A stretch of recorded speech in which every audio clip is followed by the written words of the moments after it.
Значит, уважаемые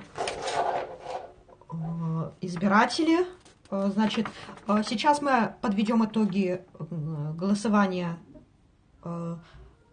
колькость, ну, так, вынікі выбораў старосты 7 клясы сярэдняй школы номер 55 города Менска.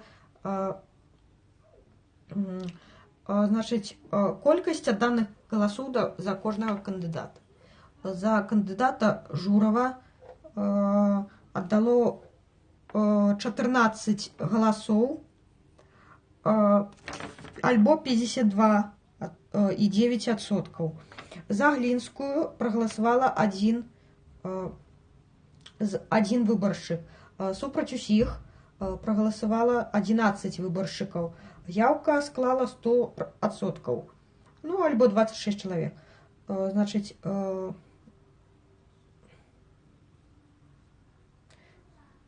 в принципе, и все. Значит, вынік на выборах старосты 7 клясы перамог Журов Микита.